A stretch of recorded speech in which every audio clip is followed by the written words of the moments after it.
Hello and welcome to the Just for Gamers video game podcast. Episode 198 on the Standard. In this week's episode, we talk about video games. JfG Ash forgets he's bought something. JfG Alex plays something else. And Celeste.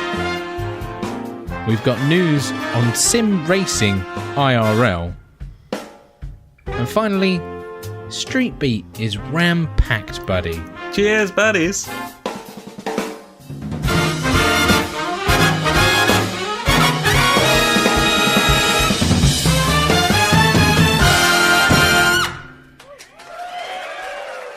Hello and welcome to the JfG podcast. This is episode 198. My name is Alex and I'm joined, as ever, by my very good friend Ash. Hey, buddy. How you doing this week? Hey, buddy. Yeah, as always, feeling good on a Wednesday. Yeah.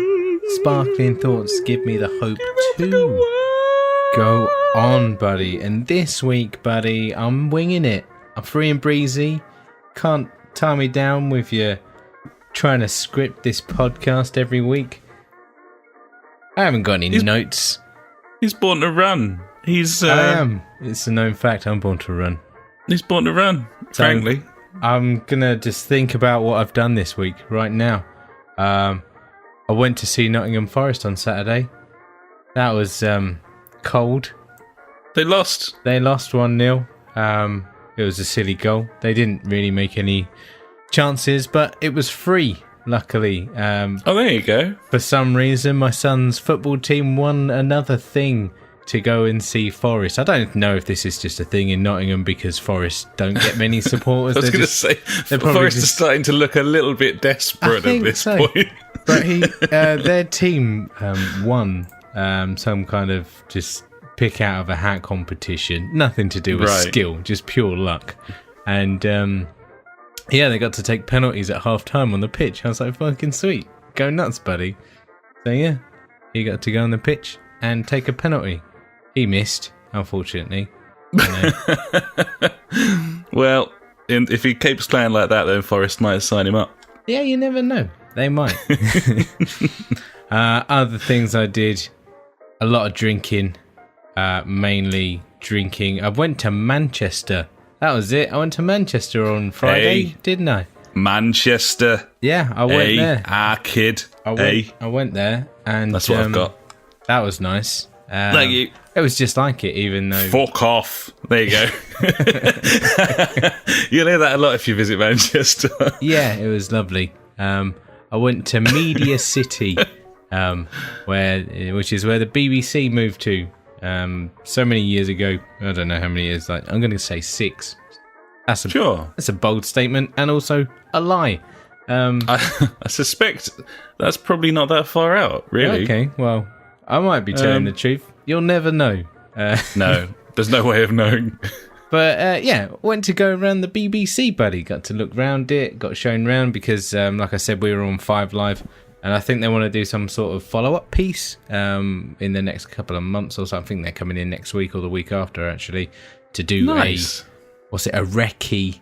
I think that's the term they use. So I was like, okay, I don't really like that, but, you know, you're going to do it. So, all right. Yeah, that's like one of those... The video game equivalent would be when people go to E3 to watch stuff and someone's like, I'll be driving the demo today. That's kind of the equivalent of like wanky phrase, I would say. Yeah, that's nice. I'll be piloting this demo. Fuck you. Bellends. So yeah, got to go around the BBC, saw 5 Live, got in the studios there. That was cool. They do like on-the-fly mixing from London. So like the studio in London gets piped up to Manchester and they do on-the-fly mixing there. It was weird. I was like, what'd you do with latency and stuff? They were like, what is latency? I was like, yeah, I know someone who understands that. Yeah. I don't believe in latency. They were just like, wait, what are you on about? And I was like, fair dues, you are the BBC. You probably like haven't got to worry about anything. They piss away all our license fee on fucking some dedicated fucking broadband pipe between the two just studios. A massive tube. It's like dedicated fucking T1 behemoth going between the two. Yeah, got to sit on the whatever the morning show is on the BBC. I think it's called Breakfast. Breakfast, there you go. I've sat on there. Got a picture taken. Went to see BBC Sport People. That was they were cool actually. They were nice. They were incredibly laid back. I was like, I like your style. I could get on with this. So we were talking to some guys, and they were like, they had like a 40-second segment about to go live, and they had to do it live there or something. I don't know. And like they were like, oh yeah, we'll be in there in about 2 minutes. We've got to go and do this. I'm like, have you not got to be in there like now getting it ready? And they're like, no, we'll just go in there and do it. It's all right. Don't worry about it. It's like, okay, cool. So we just mosey in there like with 30 seconds to go, and they're like, right, you ready? Yeah, everyone ready? Right, we're ready. And then they're like, oh no, it's been pulled. And they're like, right, let's get ready for the next one then. I'm like, does that happen a lot? He's like, fucking every day. Like they do all like hours of work for this like little section, and it's like, yeah, no, it's not going on today. They're going to overrun because fucking Boris Johnson or whatever was waffling on about Brexit for too long this week. I was like, yeah, that's cool. crap. Cool insight to have. Like, yeah, no, it was really cool. And the presenter was like, she was there ready with her papers, like, oh yeah, I'm ready. And then they're like, it's pulled, and she's like, oh, for fuck's sake, not again. I was like, you just don't see things like that, you know. But yeah, it was really funny. Got to sit on the BBC Sport fucking seating area. I was like, this is nice. I could do this. I felt like I looked pretty good on TV. I reckon I've got that kind of face. Maybe not the beard. I feel like I need to get rid of this beard. It's just a joke now, really. Joke beard. I kind of want to see where it goes. Name. I just, I think it's like, it's a bet to myself to see how big I can get it without looking too stupid. Hipster beard. Yeah, whatever. It's all the rage. You want to be a Peaky Blinder. I do not want to be a Peaky Blinder. Get a little flat cap. Yeah, I mean, I feel like I could pull it off. Maybe. Yeah, fucking do it, mate. You just need some braces and... I mean, I had braces when I was like 15. They were shit. No, like trowel braces. Trowel braces? Yeah. I don't know about that, mate. That sounds fucking... That sounds a bit much to me. It's an option. I mean, you're not wrong. I cannot argue with your logic there. Yep. So I feel like I've probably done other stuff, but it's not going to beat going to the BBC. I saw Old Trafford. That was nice. There you go. Well, lovely. Sounds like a chirky day. Yeah, it was all right. Got a Subway as well, so... There you go. Just tack that on. Fucking, he's played an absolute blinder. And then it was game night, obviously, on Friday. So yeah, that was fucking sweet. Yeah. So there you go, buddy. There's some things that I've done that might have been interesting or not. I enjoyed it. Yeah, mate. I know you always do. I don't know why. I'm right. So what have you been doing, buddy? Oh, fucking, just bits and bobs. Hello. I do. What have I done? 3 things that I've basically done. Firstly, we went for our monthly pub quiz on Thursday evening, buddy. We had, I'll call her a foreign exchange student, but she lives in London, so that's not that fair. But the missus has got a Belgian friend, and we thought, fucking a Belgian friend, like, she's going to have some wacky fucking knowledge. She'll know maybe obscure things that she might know things we quizzes. don't. Exactly. So you never know. Anyway, so we were a powerful team of 5, and we did pretty well, I'd say. Is there a limit in the pub? 6. Is it 6 limit? Nice. 6 Classic, to a team. 6-man team. So yeah, we did all right. First couple of rounds, we did very, very well. We got 9 and 10 on the first 2 rounds, and then it kind of went downhill from there. It was all 2018, and we got to the 2018 in music round, and we were all just fucking who knows? Who listens to music in 2018? I don't cunts. So exactly. it's like I don't know who Cardi B is or who Calvin Harris recorded with, or like what the fuck do I know? They're saying rapper names that may or may not be people. Like, not interested. You know, for the first time ever in a pub quiz, we longed for a fucking history round. So yeah, Oh, God. but we still fancied our Definitely chances showing our because age we're now. like one of the youngest teams in the pub. And we actually, it was a sellout for the very first time ever. There were 20 whole teams, and we came second, joint second. Fucking smashed it, mate. Seriously, that's 6 months now. The last 6 quizzes, we've won one and come top 3 every single month for the last 6. Some So that's sort not of pub quiz connoisseur here. I think we're doing pretty well. Although the team that won, they done us by 9 points, and that was suspicious. That is, if you ask, a bit that's outlandish. That's like a whole round's worth of extra correct answers, and there are only 6 rounds and a picture round. And I don't know where they got those points from, unless they like 10 out of 10 and jokered the fucking music. Then cock knows exactly how that happened. But either way, we did well, and they got a new pub quiz master there now. We didn't like him at first, but he's really growing on us now. So we're safe once again with the quiz. It. Elsewhere, I went out for a Greek meal at a new restaurant in Tunbridge Wells. It's called Alexandra's. The food was nice, but they did serve us some raw chicken. I mean, that's not nice. That's essentially inexcusable, so I'm fucking doxing them right here. Alexandra's Tunbridge Wells. For all of our Tunbridge Wells listeners. All of them. I wouldn't go there. They were very nice about it, obviously. They took it off the bill. They offered us free desserts. They brought us a load of shots. Yeah, but it doesn't matter because they served us raw chicken. So raw chicken. That's the worst we'll never kind go of there chicken, again. I'd say. No, we had a far better meal on Sunday. You may remember if I don't know why you would, but you might, dear listener. A few weeks ago, I was over at the missus's mum's sorting out all of her electronical gear because they don't know, do they? And she was like, "Oh, I'm gonna have to treat you to like some nice meal to thank you for that." So she came down and we went out to a nice pub for a lovely Sunday lunch, buddy, and it was very fucking tasty, I must say. Oh, that's what you want, buddy. Bit of a Sunday roast. It was glorious. We loved it.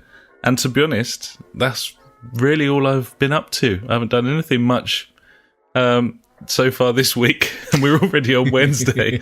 So, I suppose I'd best ask you what you're drinking this evening, buddy, before we talk about video games. People on the stream might think this is just a pint of ice water. It's actually not. gin. It is gin, buddy. I'm on the gin this evening because Pint of gin. I forgot to go. I haven't had any fucking time today, so I didn't go to the shop and get any beers. And I drank my last one last night, foolishly. But I did enjoy it. So I was like, well, pint of gin it is tonight then. Pint of gin. Yeah. Very nice. It is. It's very nice. So what are you on this evening, buddy? You on the standard? I am, buddy. I'm on the cans of Stella, although, as you know, I've reduced my intake from pint cans to your 440s. So that's progress, I'd say. That's healthy, I think. Or it's healthy. It's almost a whole can less. Yeah. So that's good. And I might not even have all of them, but I probably will. Probably, yeah. Probably. Maybe, yeah. Yeah. There you are. Well, in that case, I mean, I don't know if you're aware of this, but the topic for this week's podcast, buddy, is actually video games. So, yes. Should we go and talk about some of those? Yeah. Sure. Sweet. Let's do that then. So, do you want to get the ball rolling, buddy? You've tucked into a couple of cheekies this week, so fill us in. I finally made some notes, but I literally remembered something else I've done this week. Oh, shit. Okay, go on then. Yeah, I bought a graphics card. There he is. There he is. Yeah, I bought a RX 580, a Sapphire one. I mean, You can make it glow different colours, which is essential for crucial, any important piece of PC kit these days. Absolutely. I mean, I can see it really well through my black tower with no window. Otherwise, you wouldn't know it was there. It's true. I don't know it's there. It is incredibly quiet. Like, the fans don't even kick in, like, in standard, like, when it's just on. It's crazy, actually. It's absolutely mint. Got a couple of free games with it, The Division 2, and I'm going to go for Resident Evil 2 as well. Division 2? Yeah. As a kind gesture, I will be giving that away to our main benefactor, I think. Just as a thank you. That game isn't out. Yeah, well, I've got a code for it, you know. For when it comes out? For when it comes out. And also, I don't think Resident Evil 2's out yet, is it? So I've got a code for that. I think that comes out now. That's weird. So they're bundling games that aren't out yet with new graphics cards. Well, Nvidia are doing Anthem as one of their games. What the fuck is this? I know. I don't know. It's crazy. I don't know. I feel like I'm taking crazy pills. Yeah. So yeah, I'm going to give that away to JJ because of all the help and support he's given us over the past years and things like that, and all the keys he's been giving us. So I thought, you know what, fuck it. I'm not going to use it. Like, if I'm going to play that game, I'm going to play it on PS4 anyway. So. There you go, buddy. Enjoy that when I get it and send it your way. So yeah, I got my PC up and kind of running again, which is nice. So it means that I can dabble a bit in PC land. So obviously, I played every game under the sun for 2 minutes to see what it would look like, and it looks fucking beautiful, buddy. That's the done thing when you get a new card. Yeah, you got to pump it up and see what you can do. So. I was playing, obviously I've got Destiny 2 on PC. This wasn't planned to talk about this, but I was just like super happy that I can play it at like 2K, 60 frames a second on the highest settings. I'm just like, wow. And it's a constant 60 frames a second. It is glorious. I love it. But anyway. Very nice. So yeah, I got a new graphics card this week, which meant I messaged you and we're like, hey, you've got Game Pass. We do like some sort of game sharing on the PS4. Should we investigate this into if we can do cross-play and cross-platform and stuff like that? And you were like, yeah, all right, mate. You can have all my details again. I was like, thanks, buddy. You're the best. Give it a little burn, see if I fucking care. Go on. Exactly. So so far, I've installed Forza Horizon 4, Sea of Thieves, State of Decay 2, and Gears of War 4, is it? I think that's on there. Yeah. Well, they're all on there, but yeah, that's the latest one. Yeah, so they're all there's not many on the old Game Pass that you can actually play on PC, but they're the main ones. And I was like, right, I'll get them installed. And yeah, I've been playing a bit of Forza Horizon 4, buddy. It's very good. It's a lovely game. You're enjoying that? You see, it's just so beautifully put together, isn't it? It's so smooth and like. It's just got such a level of polish to it. Yeah, but it's so really colourful and lovely to play. It's fucking sweet. It's a very, very nice game. And mainly I was just dicking about in it, to be honest. I really like the fact that and this was like the first time it happened to me, like when I went into a wall, like just like a standard shitty wall on the side of the road, like a rock wall or however I don't know. Just like sort of cobblestone type wall. Yeah, cobblestone wall, yeah. Oh, you just go through it. I'm like, yeah, that's it just flies up. Sometimes the bits get stuck on your bonnet. It's, exactly. Yeah, it's like, fucking fly through there, mate. Don't worry about it. And that kind of eliminates that whole arcade slam it into the side of the wall to get round, which is really, something I hadn't really thought about. Obviously, it's an issue and we know about it, but I didn't think that Horizon would, just fucking let you go straight through a wall. And I was like, wow. Yeah, it's pretty cool. I mean, when it comes to the proper circuit races, then a lot of the sharper corners have sort of absolutely rock solid hay bale with barrier type things on them. Get through, Yeah, but it means that you have to be a bit more precise. Yeah, which is kind of like what we've been saying, like we want from like a arcade game. We still want a bit of realism in there. Yeah, and this has got the perfect balance because it's got all those proper Forza game mechanics in it, despite being a playground essentially. Yeah, true. The only downfall to this is because of its cross play. It's also cross save, buddy, which is a bit of a bummer. I'm having a look into if you can like unsync your cloud storage from the PC and stuff like that. I haven't tried it yet. But yeah, obviously that means that when I log in as you, I play on your game. So when I loaded it up, I was like, where am I? What am I doing? What is this kind of thing? Well, obviously it's a racing game. It's not too difficult. And then the radio stations are pretty cool. I like the commentators, or what's it, the hosts of them. They're very English, I would say, which is... It's quite on brand. It sounds a lot like what you'd hear from radio stations here. Then you've got the Aussie guy on the classical channel that's quite funny as well. It's just really nice. It's just a really nice game. It's a nice package. And then don't know if you've noticed that they've curated the music so that it syncs with the start of races to give extra emphasis, like with drops and stuff as you power off the line. And then as you cross the finish line, it'll sort of sync up with the beat so that it's a sort of seamless crescendo at the end of a race as well. It's pretty cool. Just like something really like that. Nice. It's like, I can't believe they bothered, but I really appreciate it. It makes a big difference really to a game. Yeah, it does. Yeah. It does. It's awesome. Cool. What I was going to say, and then obviously while I'm driving around, he's like, there's like some kind of barn, or go and investigate a barn. And I'm like, all right. And then there's a big old circle on the map. And I think I was driving around it for 20 minutes. I couldn't fucking find it, so I Googled it, found it. And there was some little weird 3-wheeler car in there. I was like, yeah, you'll love this. So there you go, buddy. I got you some spacky car. Cheers, B. I mean, a lot of sort of campaign games. I mean, Gears is a good example. I would imagine has sort of multiple saves anyway, so you can just have separate slots. But something like Forza, that's a sort of seamless live experience. It's just you fly into it and you've got your profile rather than a save kind of thing. So true. Yeah. Enjoyed it. I'm looking forward to playing some more, buddy. I might have to say, like, hey, after the podcast, let's fucking try this crossplay out, because we haven't had a go at it yet, and it could be something special. Yeah, it could be really fun. Gibbons. So the only other game that I've been playing apart from Destiny 2 is Steep. We played a bit after the podcast last week, and that was quite funny.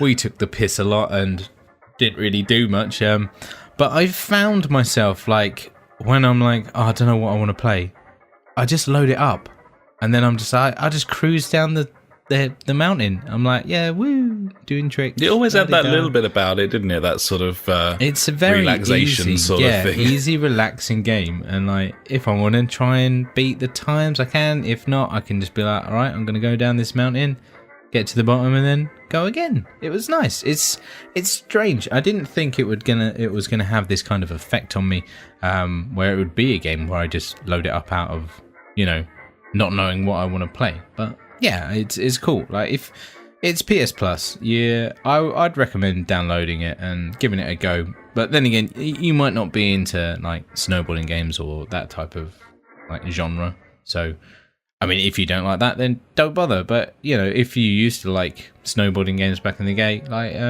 just give it a go. Like, what's the worst that can happen? Yeah, it's worth a little burn. It's there's a lot of quite nice things about it. It's just whether you kind of get into that, really. The sort of lack of direction, I would say, with Steep. Yes. It's more of a sort of lifestyle game than something where you're going to have a structured progression, and that'll probably put some people off, I'd imagine. But no, it's just a nice, relaxing It's a different one, isn't it? Yeah. See how it goes anyway. So there you go, buddy. That's pretty much me for this week. I could go into every game that I played, but I won't, and that would be totally pointless because they're all really old. Fair play, buddy. So what you been up to, buddy? What you been playing? Well, I've mostly been playing Gears of War Remastered this week, which is on the Game Pass. We've got all of the Gears on there, and 5 on the way this year. That'll hit Game Pass on the day it launches. And so, me and the missus have been intending on playing through this for ages. She's played through Gears 2, And apparently I have, according to my trophies. It can't have been especially memorable because we played that together. We played the whole campaign together. Gears 2. That was the last one we played together, I think. Okay, yeah, I don't really remember that at all. I probably will once I play it. All the Gears games kind of look the same, don't they? And I wasn't sure if I'd played 3 or exactly what would have gone on there, but yeah, according to my trophies, I completed 1, and that would have been as a guest on friend of the podcast Paul's old machine. And then, yeah, I've completed 2, just the campaign. And also, was that the one where we used to do the Horde mode and we got up to level 50? I vaguely remember us stamping these big shields into the floor and hiding behind them in a little cupboard room for like 3 waves. I think that was 2. I think that was. One okay. Came out when I had my chipped Xbox 360. And I played all that through on that. But yeah, 2 was the one that we played online a lot more, I believe. Yeah, okay. Well, either way, this obviously this is the remastered version. It does that thing that a good remaster does where you fire it up and the game looks how you remember it, except the game doesn't look like that anymore, or at least it wouldn't if it wasn't a remaster. Gears of War, the base game, obviously looks dog shit now. Because it's really old, but this looks like a modern video game for the most part.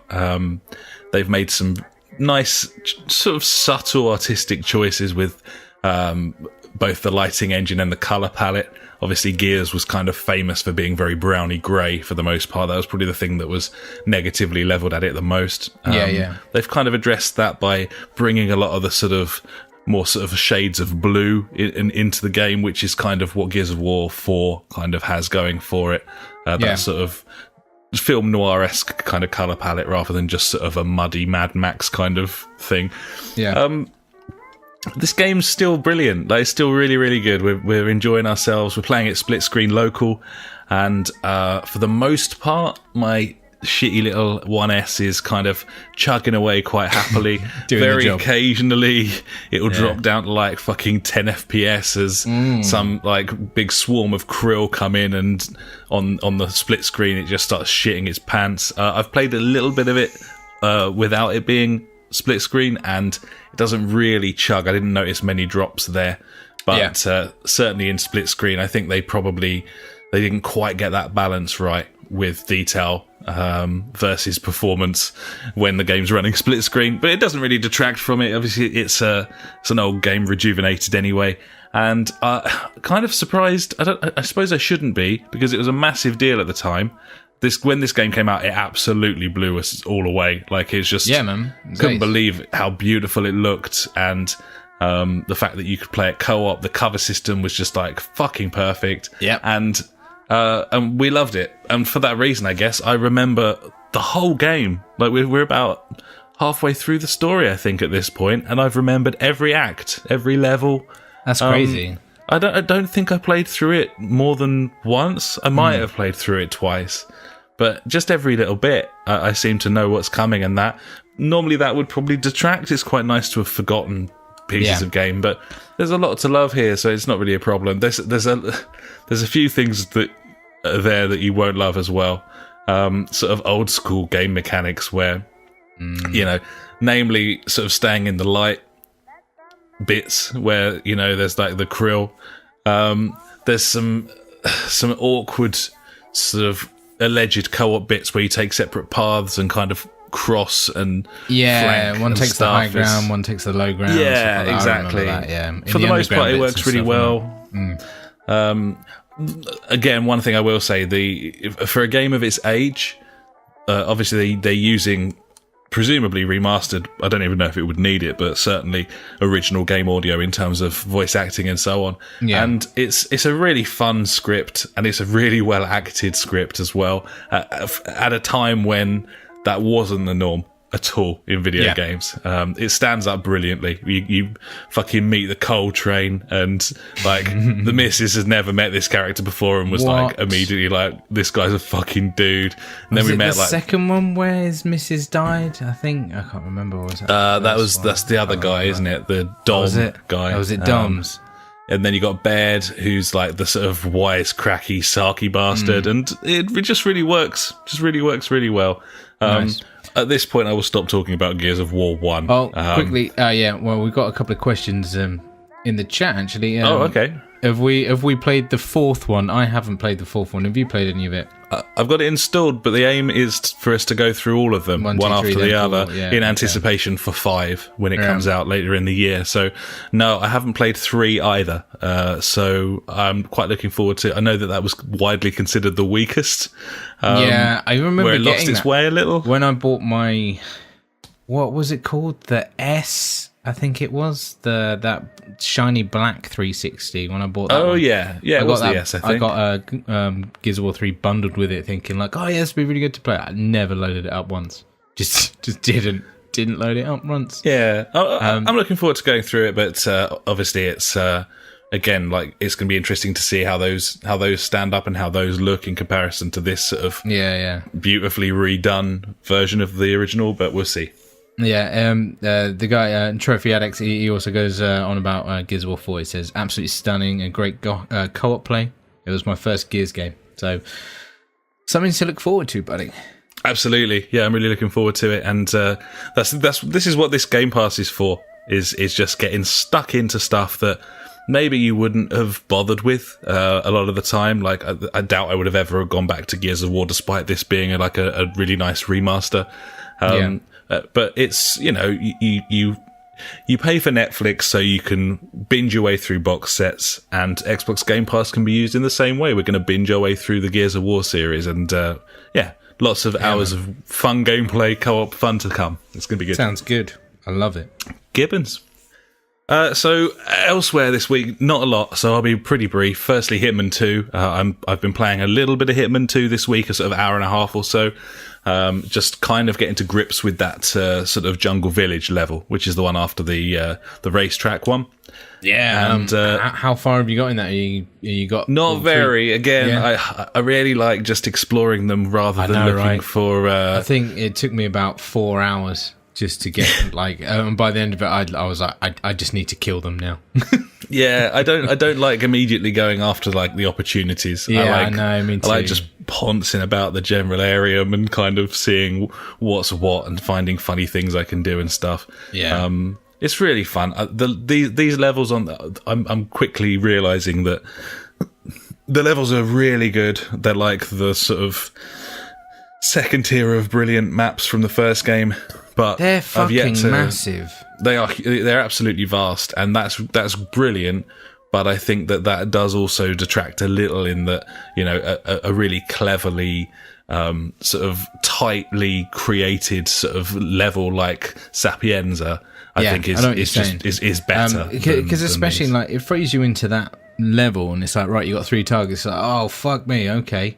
I mean, you can kind of split it up into 3 small areas, but I mean, it's quite a lot to take on. And like, I remember when I was first doing it, I was like, this is a bit, bit intense. They seem to have been modelling it on the. Is it the Moroccan one with the marketplace and the consulate and the underground car park? Most of the levels on Hitman 2 remind me of that level, which is not a bad thing. That was a cool map, but I do think that when it's straddling that open world versus linear thing, that's when that game's at its best. There's less of that here. There's more space, less curation, and I think some people will love that because at the end of the day, it's a playground of fun, isn't it? But it's overwhelming when you first fire it up, I would say. Yeah, no, definitely. Yeah. So yeah, that's been fun. I've been enjoying that.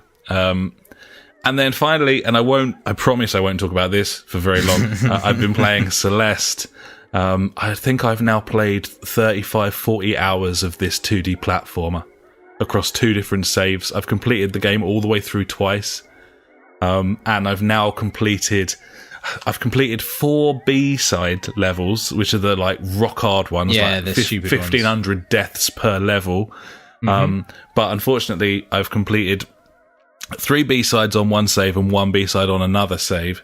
And you get hearts at the end of these B-sides, and you need 4 hearts to play the, I don't even know what it is. It appears to be a final level, but the game kind of ended and the story ended and so on. So I suppose it's more like a bonus thing, but it's presented as an entirely like new act that you need these hearts for. So sorry, I'm just laughing because Trophy Addicts again is just written Celeste ! Exclamation mark! Exclamation mark! Exclamation mark! I can't get enough. It's an illness. Like it's starting to become a problem for me. I fucking love this game, and I can't stop playing it. So I'm trying to unlock this like mega fucking level that I don't know what it is. I don't want to look up it either because I quite enjoy just the mystery and the surprise of the thing. Yeah, that must be a big thing of it, really, isn't it? Oh, with most games, like the surprise of like, oh, what's next, or what exactly, am I unlocking and things like that. And there's free DLC on the way as well, and I'm looking forward to getting stuck into that. But I honestly, I can't believe how many hours I've played of this game. And despite it being this horrible fucking die, grindy thing. But it's not like a roguelike. It doesn't stress me out. Like, you're not collecting things, and then when you die, you lose them. It's just you don't lose any progress. Let's go again. Let's go again. It's not a problem. As you said, it's got that trials thing where you just sort of hit B and go again kind of thing. It's like, I don't know. Just I love coming into a puzzle and it's just like looks completely impossible. Yeah. And then just fucking chipping away at it for like 15 minutes. And then when you finally do it, it's just like, oh, I'm the best. So yeah, that's kind of what's going on. There's so much content here and I haven't seen it all yet. And I'm really excited to finish off. I know I can do this B-side because I've done it on my other save. So I just need to complete it on my main save. And then I can access that extra content, which is cool. Nice, buddy. Well, short and sweet. And I'm guessing you're going to continue to play this game for quite a while longer. Honestly, it's a masterpiece. I love this game, and it's making me excited for other platformers that are coming out this year. Nice. But it's just got such a mood. This thing, I haven't really been able to find anything that I like as much. But we'll see. There's stuff on the horizon, so I'll be mentioning that nearer the time. But nice, buddy. Unless you got anything else, buddy, for now I think we should probably move on. Cool. And now it's time for the news.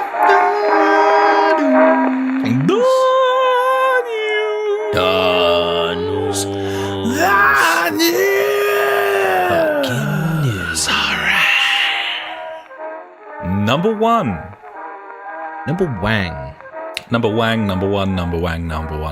one. Destiny franchise director says majority of studio is still working on Destiny and will be for the foreseeable future. This is Luke Smith, who's been basically radio silent for ages. Yeah, he kind of handed it off to, I can't remember the other guy's name, but yeah, someone else. It looked like they'd kind of swapped roles. He was kind of coming under a bit of fire from Activision, it seemed, because they were sort of going on about how they were disappointed with Destiny's performance, and he was kind of battling them publicly, which was not a good look when they were in partnership.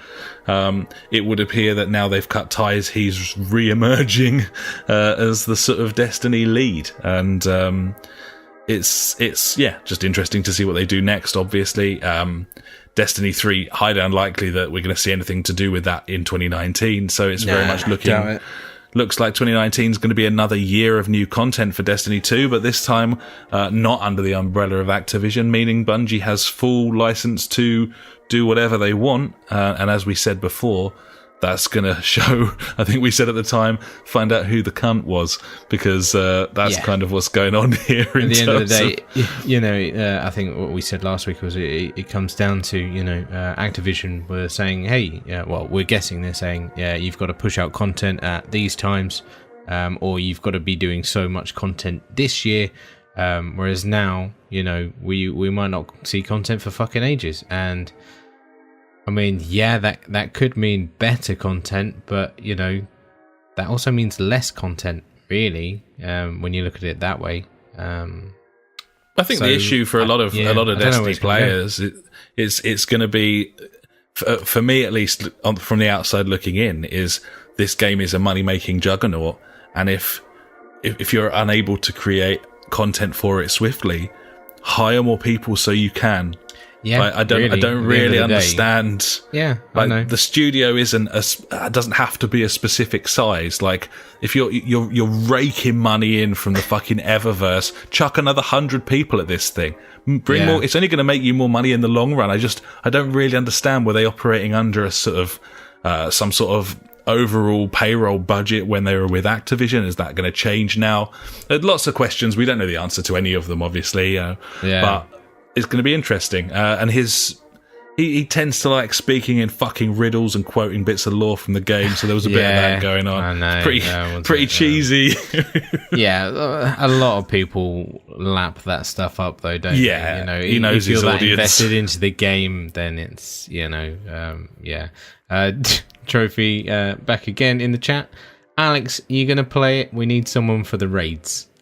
Trophy is one of the guys that I do raids with, by the way.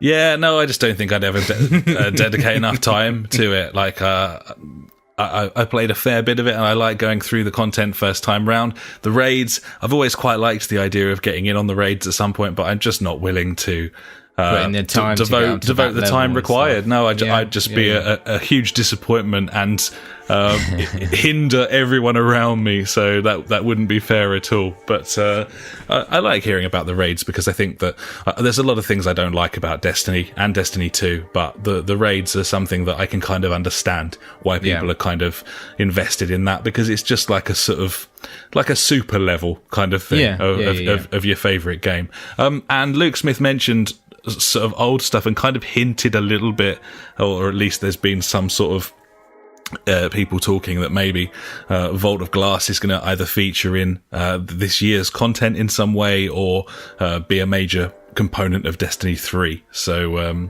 there's loads of talks about like old content coming back in the new engine and stuff like that. I mean, it'd be cool, but I mean, really, it's just old content, isn't it? Like, I'd rather have something new, I think. Yeah, and I mean, it's interesting. I mean, they had their 10-year plan. Obviously, lots of people like the same thing. It's nostalgia, even like this short period of time. And I'm sure Destiny 3 will be the same game as Destiny 2 because that's what people want, and they know that. So. And that's the case with a lot of these live service games. They could fuck it like Mass Effect 3, buddy. They could do. They don't strike me as a studio, at least at this point in history, that's going to take massive risks. So I think that you can expect a nicely updated, very similar, probably more like Destiny than Destiny 2, because that people seem to want Destiny 2 to mainly be Destiny a lot of the time anyway. So I mean, if you're someone looking for really fresh things, then it must be a little bit sort of face palmy sometimes seeing the community pining for stuff they've had in the past. But that's kind of the case with all games at the moment, I think. Yeah, it's just kind of the world we live in, isn't it? It's a bit of a shame. Yeah, people just want what they know, I guess, in a way. Seem to, just kind of, wishing they could have. I mean, it's the fact that the periods of what you can call nostalgia that's kind of getting smaller. Used to be like, remember that thing like from 40 years ago? Now it's like, do you remember that thing from 5 years ago? Yeah, we want that again, kind of thing. I just want to do that again. Yeah, I know what you're saying. So there we are. There's some Destiny chat. There's not much to say in terms of definitive answers or anything, but it's interesting that there's a conversation going on, and obviously it's going to be worth keeping an eye on for everyone, really, just to see what the result of that split is, because it was a little unexpected, and it does make things quite interesting for that community, I think. Gibbons, buddy. So we move on. We move on to number 2. Starbreeze Studios has indefinitely postponed Overkill's The Walking Dead console version. The PC version absolutely bombed, and the console version was supposed to come out the next month in February sometime. They're in all sorts of problems. The company is allegedly £34 million in debt, and there's been so many weird stories coming out of this studio. Complaints about working conditions, certainly, but then on top of that, they were like raided by the Swedish government because someone was apparently like playing the markets or something. Really weird stories coming out of these guys, but they look a bit fuckered. But at the same time, they're still down to publish some fairly sizable titles in 2019, including Psychonauts 2, which lots of people are very excited for, and System Shock 3, which, again, like System Shock created BioShock. It's like a massive deal. Yeah, I mean, when the news of those games hitting, that was like big news, really, wasn't it? It was, yeah. It was those like huge, gaspy E3-esque sort of moments. And yeah, exactly. I don't know how it will all play out. I mean, presumably, if that company goes into liquidation, then they'll sell off the assets. And certainly Psychonauts 2 and System Shock 3, they're being developed by indie studios rather than being under the umbrella of Starbreeze. There'll be no shortage of takers there. But they'll just be like, I'll have that. Sweet, it's already done. I haven't got to pay for it to be made. Exactly. But, there's plenty of studios. I'm thinking THQ Nordic Games and also Microsoft trying to snap up as much as they can. So there's Epic plenty more fish in the sea. Do something. You just don't know this day and age. It is crazy out there, I'd say. It's all fucking kicking off, buddy. It's all kicking off. It's crazy. Gibbons. So that's that. What else have I got? Microsoft is asking for feedback regarding Windows 10 gaming. They want you to head over to something called Idea Drive, which you can Google, and have your say. More games on Game Pass. There you go. I think that's pretty high on the list. Ideas are voted on, and sporadically a winner is announced, and Microsoft will investigate and so on. I think the current leading idea on there, I was having a little browse around there earlier, and the top voted thing at the moment is some sort of. I mean, I don't know exactly how the Xbox PC game client thing works, but it's a bit of shit. It's just a shitty launcher, is it? Like a sort of Uplay it's just a shitty launcher. I mean, if you could just open up the Xbox browser or whatever, just run that on Windows, then that'd be way better. Like, you know how Steam Link does, if you've ever seen it. It just looks like a big picture or whatever. Big picture. There you go. Well played, buddy. You know the score. I got this, yeah. He's done this before. The top idea is someone saying, seeing as Microsoft creates the fucking operating system as well as the client and the platform for the games, then why can't that client have a little look at your processes as you fire up a game and essentially kill or suspend all processes that aren't required for the running of the game, so that you've got your sort of optimal power, which is kind of the console model, really. The reason consoles can often churn out better graphics than you'd expect from a PC of the same caliber is the tuning, and that's something that people have been suggesting would be a good idea. Dual boot, so you turn on your PC, you can either go to the Xbox dashboard or you can go to Windows. Yeah, that'd be nice. Yeah, just sort of seamless integration's what you want, isn't it? It was like the classic, was it Windows Media Center thing back in the day? Yeah, I used to like that, even though it was basically pointless. I still liked it. It was snazzy. It was cool.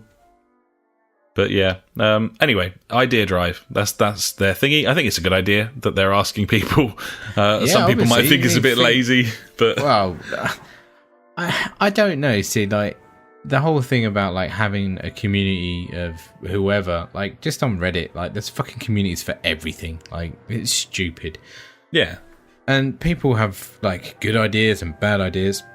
And if you just employ someone to go through that and be like, oh, that's a good idea, and then they just send that up the chain, like, why not? Like, yeah, exactly. It's free marketing or whatever in a way, it builds your community, and you come up with good ideas as well that you haven't got to pay anyone for, but it's also improving the experience for everyone. So yeah, I think it's nice. It's cool.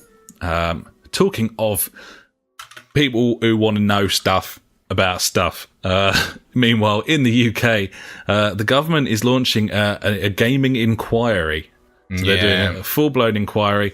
They are asking for feedback and essentially like essay-esque, like 3,000 word sort of things from gamers, people in the industry and so on, for their opinions on gambling in games, loot crates, how to grow esports in the UK, security issues, and just generally whether games should be regulated. And this is, again, quite nice to see because whilst you would expect Microsoft to have some sort of handle on exactly what games are all about, the UK government doesn't necessarily have a handle on what games are all about, and they're asking for help. And I think that's probably quite reasonable, really. We should apply for the job. Yeah. I think we'd be good at it. I'll do it. it's give me the job, pay me. Yeah. Either way, I mean, it's going to be interesting. I think the sort of stipulations surrounding applying to give feedback are such that it'll ward off all of the fucking trolls and nonsense makers. But yeah, I think it's cool. They're reaching out. They want to know what's going on. So part of me thinks though, like the trolls and bellends and stuff or whatever are the ones that will write stuff. Like people like us, who have valid views and stuff on these things, I guess. I mean, everyone's got a valid view. Like everyone's the same, equality. I did some kind of equality training the other week at work. It was fucking shit. Right. Everyone's got a voice and all that, but I mean, I feel like the people that do a lot of trolling or whatever, who just put up like stupid comments, will end up just putting stupid applications in on this. It could happen. It certainly could. But you would hope that they've got some consultants within to sort of deduce what's what there. But either way, I think they need all the help they can get is really what I'm getting at, because I feel like most of their responses to controversy coming up over the last few years has been, just completely not fit for purpose. There clearly is no one in that they agency have no clue that knows what they're doing. So yeah, exactly. Makes sense. They're asking for help. So you can get involved if you want to get involved on that. We'll move on for now to I've got just a couple more things. Firstly, the name Enzo Benito. Hello. Familiar to people who are big sim racing fans, at least sort of esports sim racing fans. He is a sim racing driver for Team Redline, which is an esports team set up by actual Formula 1 driver Max Verstappen. And as such, they have been doing the Race of Champions over the last several years now, maybe 6 or 7 years. Do they have the same theme tune as the Champions League? I don't think they do, but they've got a lot of sort of pomp and circumstances. It takes place in sort of big sports arenas, and they just put down this like real windy, concrete sort of tarmacy track. Maybe with like it tends to be a whole track that's linked up, and they start next to each other. There's a sort of an outside and inside with a bridge, and they do sort of time trials around there. They're racing against each other. It's pretty cool. I've watched it quite often, and there's always some big stars in there. Like I think Sebastian Vettel was taking part this year, along with Sebastian Loeb, former rally car winner. David Coulthard's normally there taking part. And Lucas de Grassi was taking part this year. He is... One sec, buddy. Quickly, when I saw the clip of this, and obviously, like you said, one's facing that way, one's facing the other, I was like, have they got to fucking try and avoid each other when they go around this or something? I was like, because that's a sport I could watch. It's pretty entertaining watch in general. No, it was like, from what I saw of it, I was like, this is kind of cool. But initially I was like, how's this going to work? They're facing the other way, and they're going to hit each other. It's pretty cool. It's there's really something to seeing. Obviously, like motorsport, it's all racing, but it's loads of different sort of disciplines, and it's really interesting to see how a Formula 1 driver comes up against a rally driver and so on. Lots of people from, because all cars kind of feel really different and stuff. And so, Lucas de Grassi, he's a Formula E driver, sport I've been trying to get into, although they're not making it easy for me with their fucking presentations. But he came second last year in the title, Formula E title. He was beaten by Enzo Benito, sim racing driver for Team Redline. This is a sim racing driver beating a guy who had a season in Formula 1. He's done V8 supercars. He came second at Le Mans a few years ago. And he's a big deal. Yeah, he's a really good driver, and it's just really funny to see. Like, perhaps what it really goes to show is how far gaming has come in terms of like sim racing, because I keep seeing more and more videos. I know Jim Broadbent, he's really not Jim Broadbent as in the English actor who was in Harry Potter. Jimmy Broadbent, the racing YouTuber who also does commentary for the Gran Turismo Sport events.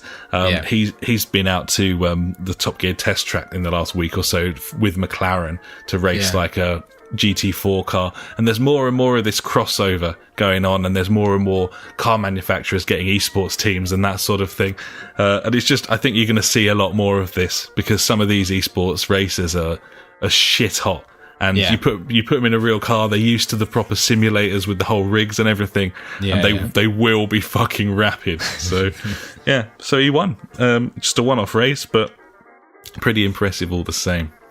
Do you think they'd have like less fear? Because obviously every time they race in a sim race, it doesn't matter. No, I think they'd have more fear for that reason, because suddenly they're in a situation where they might like bin it, die. But from my experience, my very limited experience driving expensive cars around tracks, my biggest fear is damaging the car, not hurting myself. And that basically dictates everything I do. I can never relax. I can never really go for it, because if I bin it, it's going to be 10 grand and I'm fucked. So that's can't afford that. Exactly. Not worth it. No, but any more of these stories come up, I'll bring them to you, because I think it's fun. It's quite funny. Buddy. It is funny. It's cool. Gibbons. Last couple of things. Ace Combat 7 has had the best ever launch of a game in the Ace Combat series. Lots of people talking about this game, which never happens with Ace Combat from my experience. It came in at number 2 in the UK charts this week. Physical sales, that is, though. And it also has a VR mode that I'm desperate to play. But yeah, it just looks fucking cool, this game. And it does. It looks very, very good. And like you said, like VR, like, I feel like VR is made for games like this. Yeah, cockpit games. That's what it's all about. And probably worth investigating the co-op elements of this game, because we had a lot of fun back in the day with Blazing Angels. And it's been a long time since we've had a flight sim. So maybe now's the time. And I'm not just saying that because I have PSVR and want to buy it anyway. But when that thing drops down, I think we might have to get stuck in. Just in general, it looks good. Yeah, man, definitely.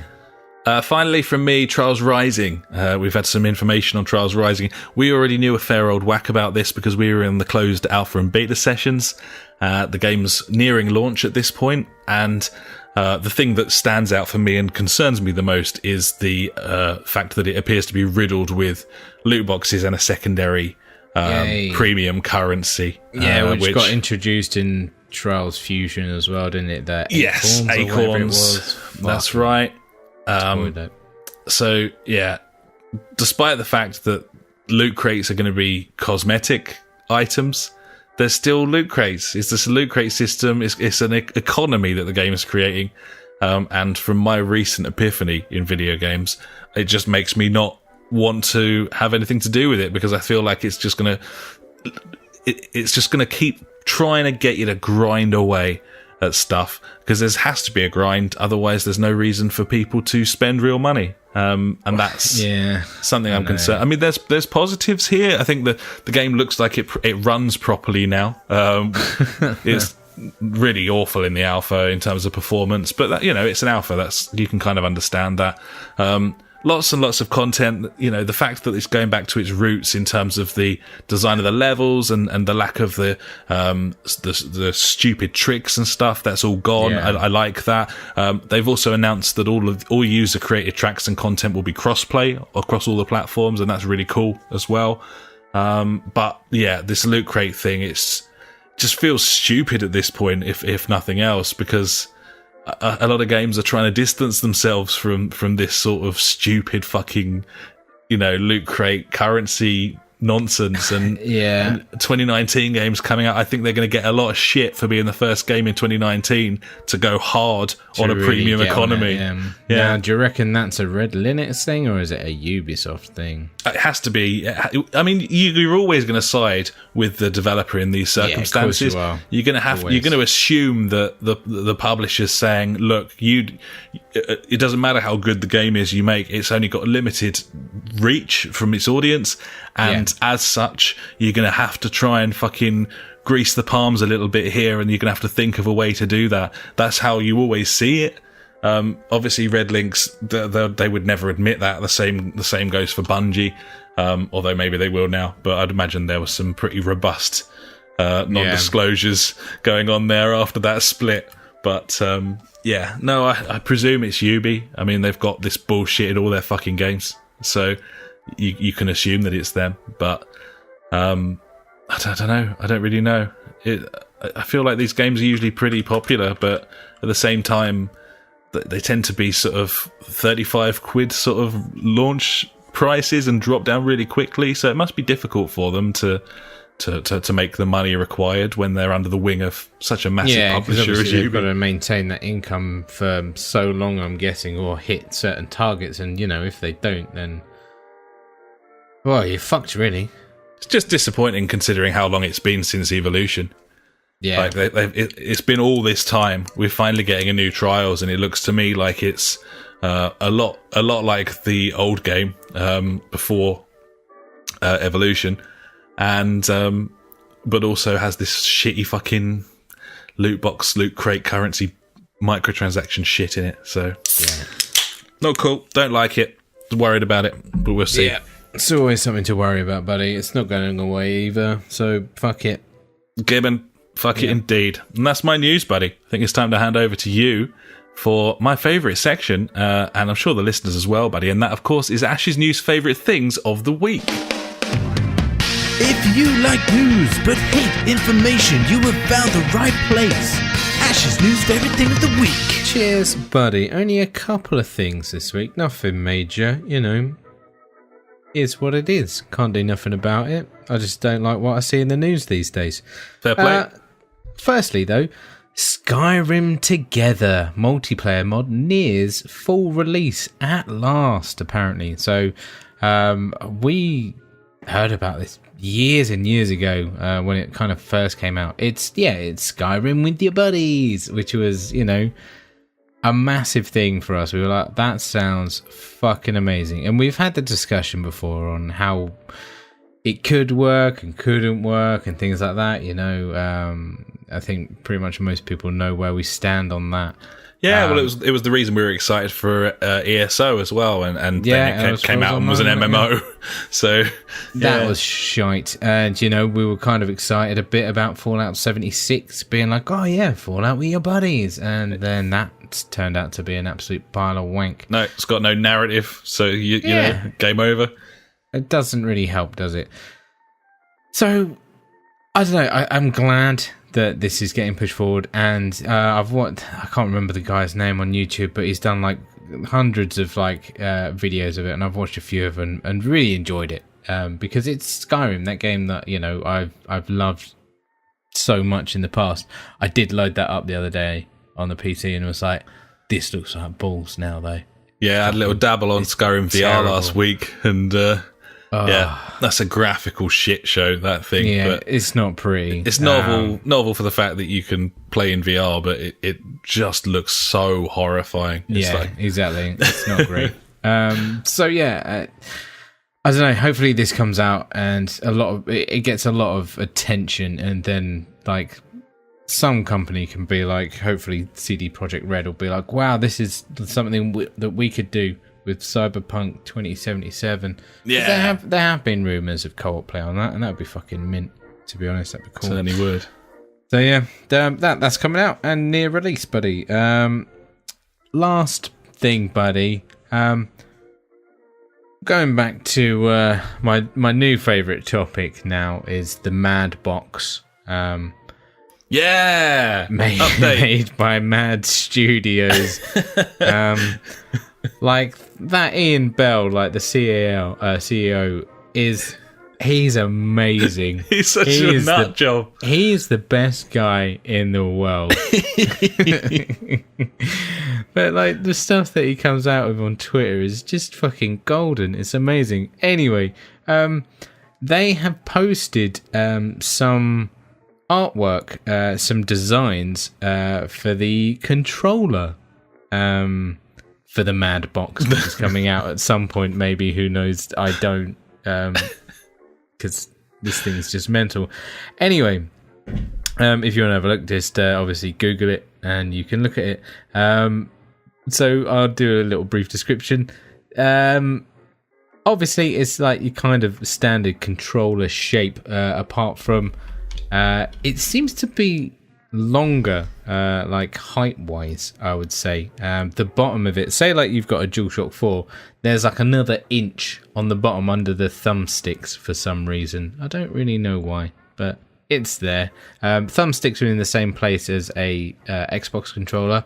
But the main gimmick or something about it is the fact that there's a screen right in the middle, in between the buttons, your thingy buttons and your left analog stick, and it's got some little designs on what it could be. So like, say if you're playing Project Cars, it'll have like your rev meter, what gear you're in and stuff like that, what button to press to activate your boost. So like the button it glows, and then it's got a LED like ring around it with like, and then an arrow comes off saying boost available or something like that, which is crazy.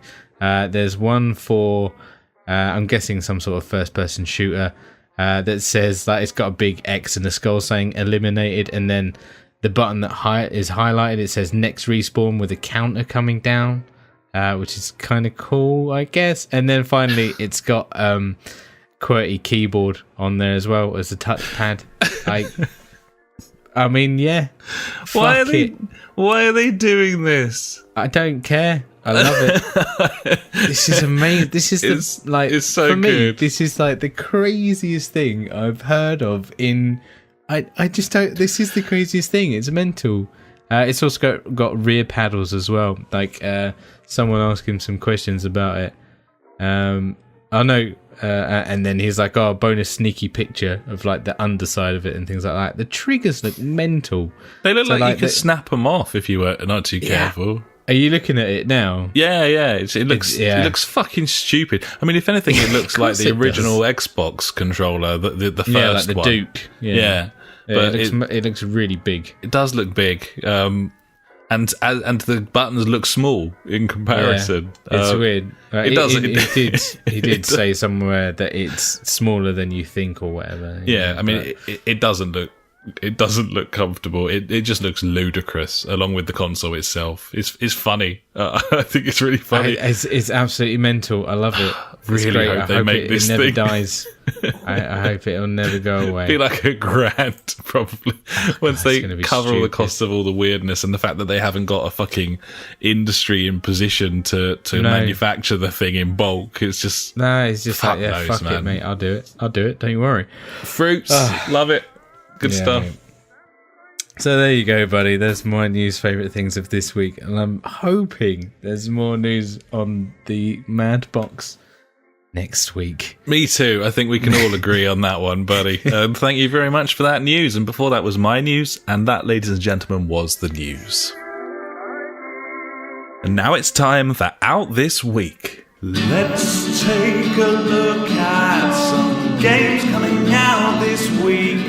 Probably filled with microtransactions, the crazy pay-to-win mechanics. Because fuck you all. It's fuck you all. Fuck you all.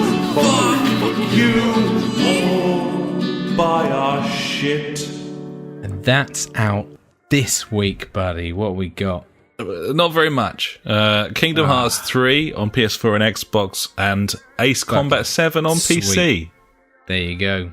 That's it. Ace Combat 7 is going to look amazing on PC. There's massive hype for Kingdom Hearts 3. It's something that I won't even pretend to understand.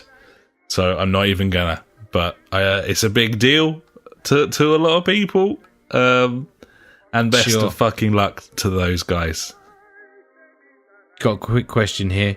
Go on. Have you guys heard of the new VR emulation room? I think it's called MUVR. I have not. Have you? I haven't heard of that. Google, quick.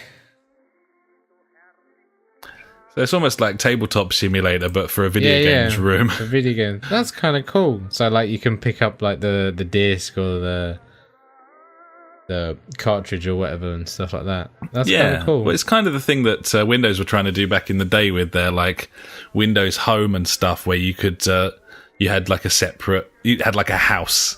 And you could put like games in each room and kind of like cursor in between them. Was it called Game Room? I can't remember. I know it was. I just remember arranging a load of software on a virtual shelf and then firing up like in Carter 96 or something and looking up elephants or something like that.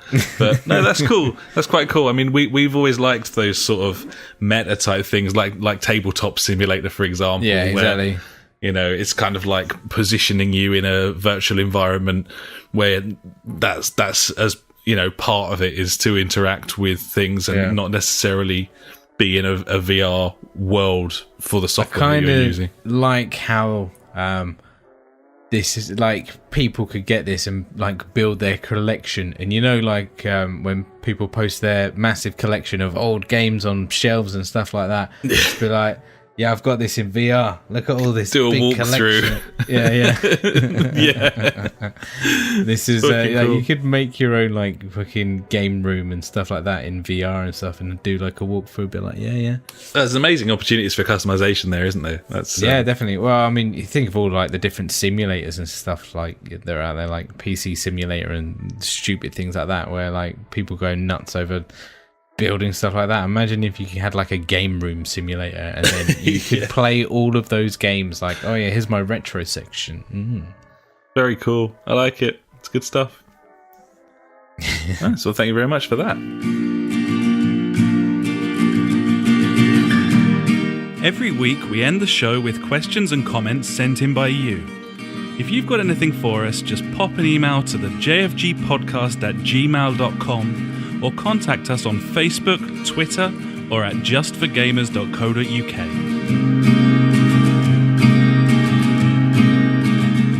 And now it's time for JfG Street Beat. You got a question we want to know. Street Beat. Facebook, Twitter, we're on them all. So hit us up and be on the show. Street Beat. The JfG Street Beat. Street Beat. We want to know. Get on the show. Get on the show indeed, buddy. And we've got a whole collection of people who've got on the show after several weeks of barren nothingness. There you go. Yeah, plethora, a smorgasbord, a menagerie, a murder. A murder? It's been a murder. No, different murder.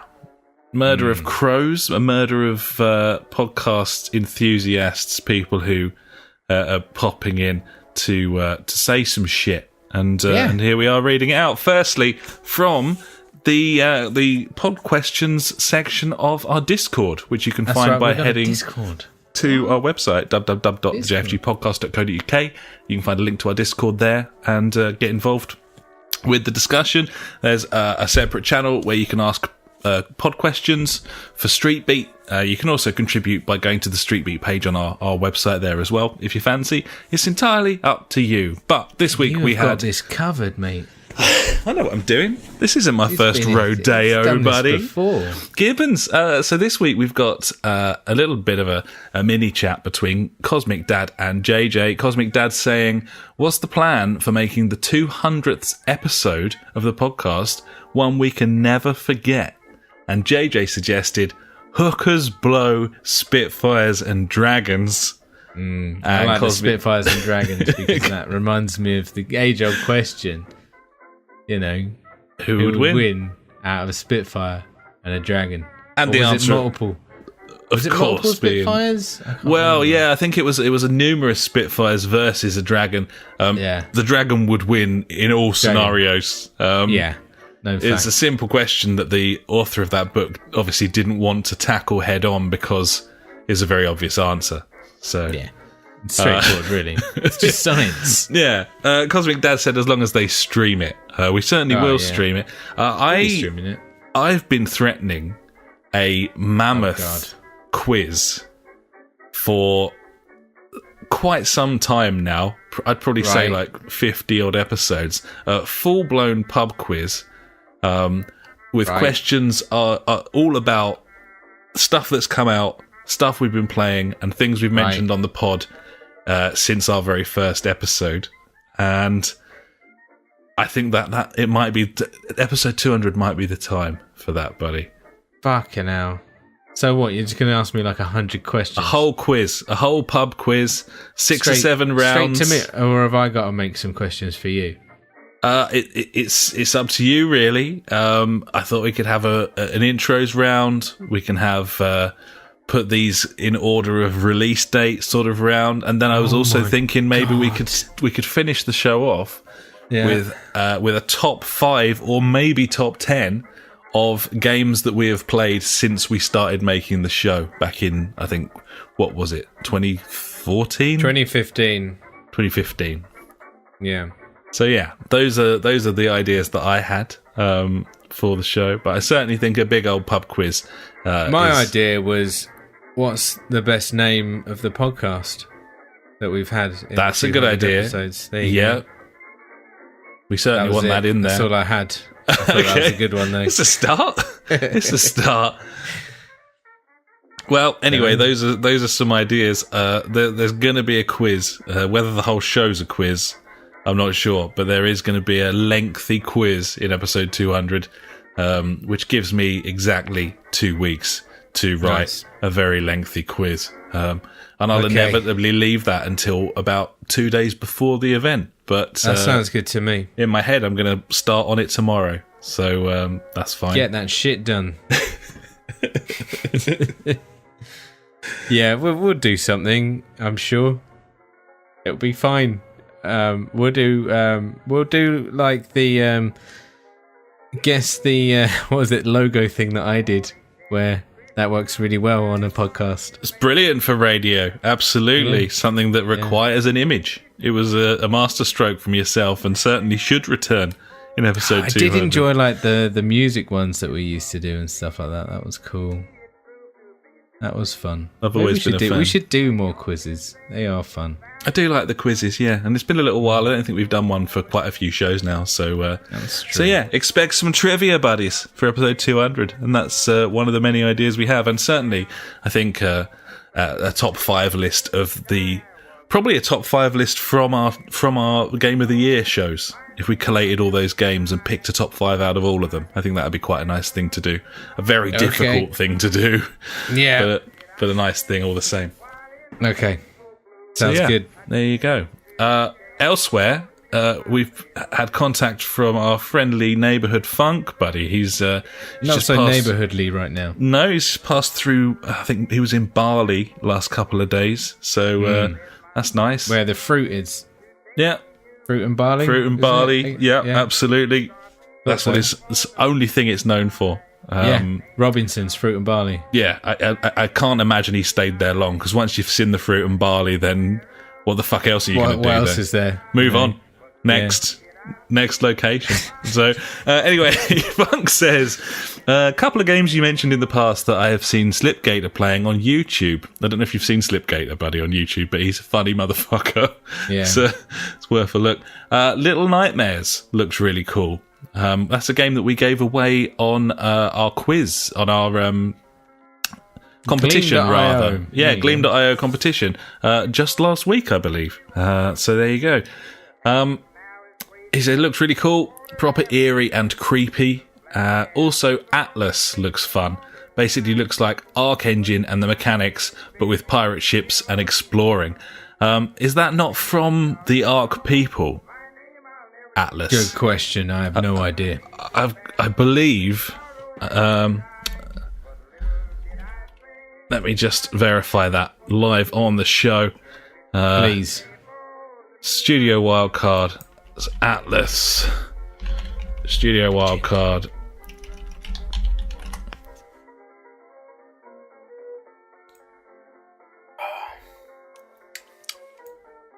From the creators of Ark Survival comes Atlas, an MMO pirate ship game. This has been in the news this week because in its first 2 weeks of being in beta, hackers and cheaters have taken the game down like twice, completely taken it offline. But it looks great. And once they get that thing, sort of all the kinks ironed out, then yeah, absolutely. So yeah, Atlas and Little Nightmares, games that Funk's been having a little cheeky look at while he's been out on his travels. He also says this. Also, when it comes to the new generation of consoles coming out, I feel more likely to buy VR for my PS4 than shell out early doors again. Question to Alex. If it was a choice between buying VR or an Xbox One at this stage, what would he do? Because now, obviously, you've got both at hand. You know, which one do you think you would enjoy more if you could only choose one? It's really hard. Yeah, I know, buddy, but that's a medical condition. I mean, I would say you will get more daily enjoyment out of an Xbox than your VR, but there is nothing like the VR for individual experiences, the novelty of it. It's a real toss-up. The Xbox, I'm really enjoying having the Xbox because I'm playing loads of games that I've never played before, but that really is more of the same style of gaming that I'm used to, whereas VR is like a whole new animal entirely. It's more exciting. It is. I think for the cost of the PSVR at this moment in time, I think it's a bargain. I really think for the technology that you're getting, it's a bargain. But a lot of it will come down for me to your home and social situations. The reason that I don't play more VR is because I live in a 2-room flat with my partner, and it is the most antisocial piece of technology I've ever come across in my whole life. Like, when you're in there, no one else knows like how that is exactly. They can't enjoy it. No one wants to sit here and watch on the screen. It's vomit inducing anyway because it's all over the place because your head's moving around. It is a solitary piece of equipment unless you have other people with VR. And as such, you're just not, unless you're a psychopath, you're just not going to get as much time out of it as you would the Xbox. And the Xbox One S is dirt cheap. You can get 3 months Game Pass for free with a lot of the package deals on there at the moment. So in terms of value, it's the Xbox, but the VR is amazing and I love it. Trophy chipped in the chat. He says Defo VR. Oh man, Resi 7 with VR is my best gaming experience I have ever had. And we're going to have a little bit of input from our friendly neighbourhood Pizzle shortly, and he's going to echo that very much. There's nothing like it. It's absolutely incredible. Having said that, I've not played as much VR as I would like, as I said, because of the circumstances surrounding it. Yeah, where you are. If you live alone, and you're going to be spending a lot of nights in completely alone, then definitely 100% the VR. But if you're in a situation where you're going to monopolize a room and piss off the people you live with by essentially shutting yourself away in a box, then you might want to go down the Xbox route instead. Yeah. So yeah, there we are. That's what I think. Indecisive. I like it. I love them both, and the VR, the VR is the best fucking thing ever. Like nothing has made me feel like a fucking happy, gleeful child like that since I was a fucking happy, gleeful child. So in this day and age, buddy, there's something to be said for that. Gibbons. So yeah, we move on to PJ, who comes in with this, having been catching up on some of our older shows, and last week listened to our Game of the Year awards. And so PJ says this: I agree with you both on God of War being Game of the Year. I've not quite finished the story yet, but I'm hooked. And yeah, he absolutely loves it. He's got his list here for us. So he says, number 1, God of War. Great looking, immersive, superb story and acting. Number 2, Black Ops 4. Really enjoying the battle royale and the multiplayer. Have to seeming as though there is no single player and not bothered about zombies. So yeah, he's enjoying the modes that it has. Number 3, and this is what I was talking about, as you mentioned, what Trophy said in the chat. PJ's number 3 game and his number 4 game are 2 games that he does not own and played for one weekend in my flat. Number 3, Superhot VR, one of his first VR experiences, was so much fun and very clever concept. Really like the art style as well. And his number 4, Resi Evil VR, which he said, terrifying. In terms of number 5, he said, struggling with a 5th at the moment. Don't feel like I've played many different games this year. So that's his 5, basically, or his 4, I suppose. And that gives you some sort of idea of the impact VR can have on you if you've never played it before. Yeah, totally. Because he looked back through all the games he's played in 2018 and couldn't think of better experiences than a couple of hours around someone's house with a VR headset. So that says a lot. And PJ finishes things with, is this one of the first times ever a football game hasn't made your top 5, Alex? And yes, it's the first time. We've done top 10s in the past, but normally PES or FIFA has been in sort of 5th and higher, because it's a game that I play so much. I play a football game every year for hundreds of hours, which is why it normally makes it in there. As you could tell with my PS Live video, which was utterly fucking terrifying. But this is a real lull year for me. I'm not hugely enjoying FIFA's career mode. We play it on a game night, and actually this week just gone, it was really good. PJ's picked it up now, so that was fun. But it's a real lull, and I can only see it getting worse, because I think PES is going to get worse, and FIFA's not going to have to try hard anymore. So it's a bit of a problem. But it was weird not including a football game. But I mean, you've had the odd football game, haven't you, in your lists before? But not usually as high as me, because you don't normally play it as much. I mean, normally we do like top 10s though, don't we? I mean, and this year we were just like, no, we're just going to do 5. So I don't. Yeah, I probably. Yeah, I don't know. Yeah, but I'm trying to think of like the last like PES that I really got stuck into, because I normally go and do the be a pro or whatever, become a legend mode, but mainly I used to do that because obviously it made my player better in the online game, because obviously, you know, I want to have good stats as well, and obviously sometimes back in the day, a bit of cheating might have occurred, so I could get a little stat boost. Fuck it, I'm not ashamed about that, you know. A couple of every BHs. other cunt's doing it, I might as well join in. But, I don't know. Like the last sports game that I really got into was NHL 17, and I played that game a lot. That was a cool game. Yeah, the last one for me was the not the most recent, but the one before of MLB The Show. I probably pumped like 35 hours into the career mode on that, the Be a Pro mode. Always love those games, and they often hit a real deep sale where they go down to like £13, and I basically fail not to buy them. But yeah, in terms of football games, I mean, PES 2017 was brilliant. That's probably the last one that I thought was absolutely amazing.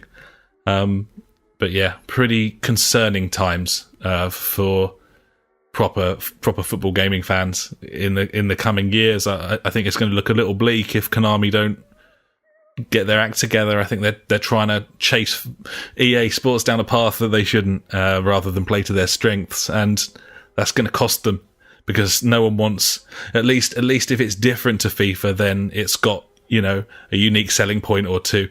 But if it's just a shit man's FIFA, then they really are going to be sunk. They hardly sell any copies at the moment, but they're certainly not going to if they're just mimicking the fucking industry leader. So, a bit of a concern. But yes, nice. Either way, thanks very much for your input, PJ. Thank you very much to Funk, and enjoy the rest of your travels, and we're looking forward to having you back so we can go down to the pub.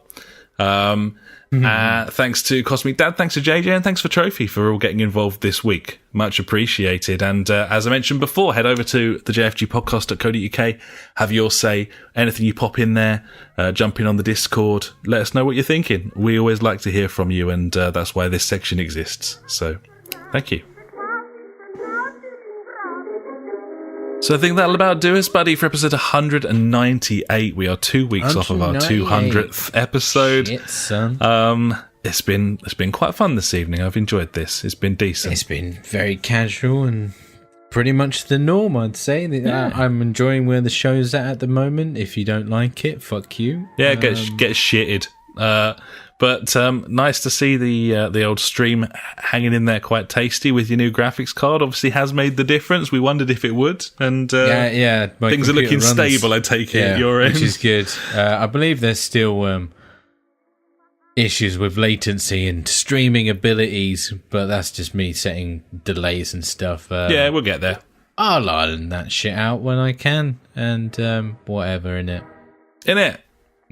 Fucking Trophy sweet. says, it was great watching, thanks for the fun. There you go. Gibbons, buddy, come stop by next time. Thanks very much. Cool, I suppose we'll maybe go and give Forza a whirl now, shall we, buddy?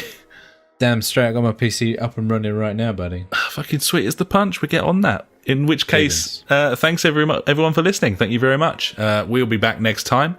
And hopefully I'll have written half a quiz by that point. Otherwise, it's going to be a real uphill battle for me the following week.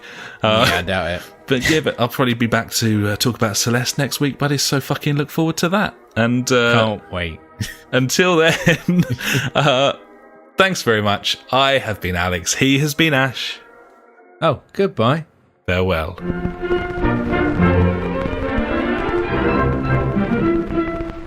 You've been listening to the JfG podcast with Ash and me, Alex. You can find us at www.thejfgpodcast.co.uk, where you'll also find our Discord and Street Beat if you want to get involved with the show. Our Facebook is /the JfG podcast, and our Twitter handle is @the JfG podcast. We're on all those video streaming sites too, buddies, from TubeTube to twitch.tv /the JfG podcast to mixer.com, aka beam.fucking-pro. We've got a PS4 community you can join, just search the JfG podcast on there, and we're also on Google Plus if that is how you choose to live your life. Thanks so much for listening, buddies. We'll catch you next time.